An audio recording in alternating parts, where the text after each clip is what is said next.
40 años de democracia sostenidos es muy importante. Entender también que para llegar a esos 40 años de democracia hemos tenido que pasar un montón de cuestiones previas y que el costo más grande ha sido una cruenta dictadura que ha sido reivindicada por muchos sectores sociales, que ha sido la dictadura más dura que ha tenido nuestro país, con más de 30.000 desaparecidos, una guerra, se quintuplicó la deuda externa y básicamente se minó, se destruyó el tejido social argentino. Ahí es muy interesante detenerse en eso, porque cuando se habla de dictadura generalmente se la asocia únicamente a los desaparecidos, el robo de bebé, la guerra de Malvinas y cuanto mucho un poquitito de el Mundial 78 que ganó Argentina, pero vos te metés en un terreno netamente económico y social, porque durante la dictadura es la primera vez en la historia de la Argentina que se empieza a hablar del concepto de hambre en la población. Directamente se va a minar a la clase media argentina, creo que ahí es donde comienza a desaparecer la clase media argentina, y también es interesante esto de, ruidito de mate, pensar en la reivindicación social que se hizo de esa dictadura. Y hablando de democracia, pensar que antes hubieron 5 golpes de Estado. Y una constante, de hecho hay un especial de Pensar la Historia sobre esto, una constante en los 6 golpes de Estado es que la sociedad argentina, en algún momento, gran parte de esa sociedad reivindica el golpe de Estado como la única solución posible.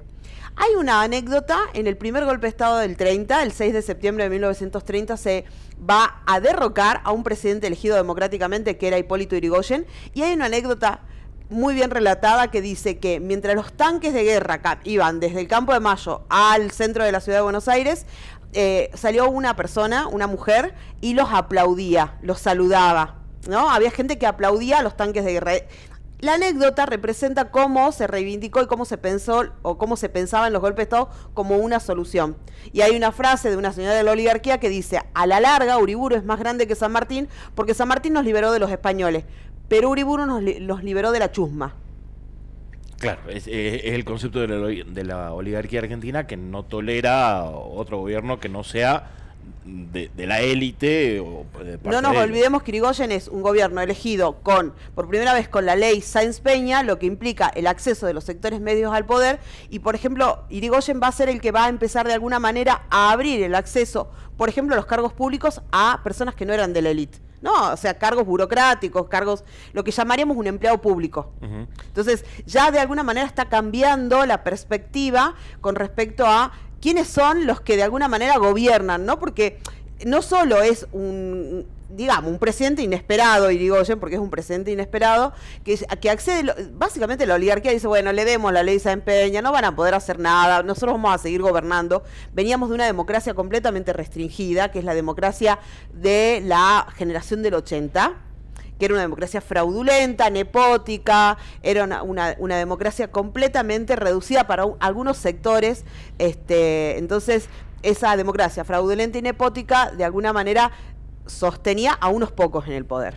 Entonces ahí nosotros empezamos a pensar la democracia desde el punto de vista histórico, que no es la democracia que nosotros concebimos hoy, aún con esas deudas de las que yo hablaba y que podemos profundizar, sino que era una democracia completamente restringida.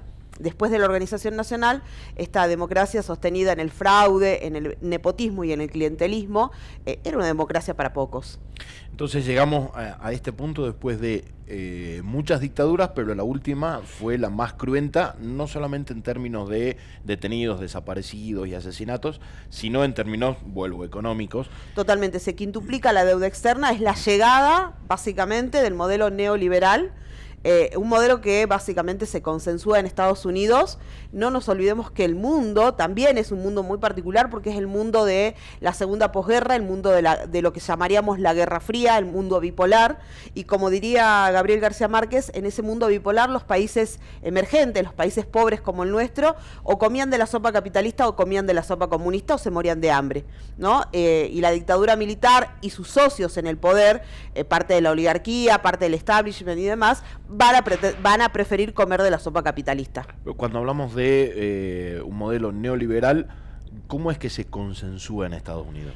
Básicamente Estados Unidos va a decidir, por llamarlo de alguna manera, a partir de lo que se llama el Plan Cóndor, cómo se van a gobernar estos países latinoamericanos para evitar una nueva Cuba, y que los países latinoamericanos de alguna manera puedan virar hacia digamos, la sopa comunista. Entonces, lo que se va a decir en Estados Unidos es que lo mejor es una dictadura, terminar con las democracias en Latinoamérica, porque esto no va a pasar solo en la Argentina, y básicamente que estos gobiernos militares, para gobernar, para administrar, tomen los préstamos que van a ofrecer las entidades crediticias internacionales. Entonces, todo se decide desde Estados Unidos, primero con la imposición de las dictaduras y después con la imposición de un modelo económico neoliberal que, vuelvo a repetir, va a destruir a la clase media argentina. Ahí es donde comienza a desaparecer, quintuplica la deuda externa, libera, ¿no? Eso, cuando hablamos de liberalismo es esto, ¿no? Abrimos las fronteras y pueden entrar productos y demás.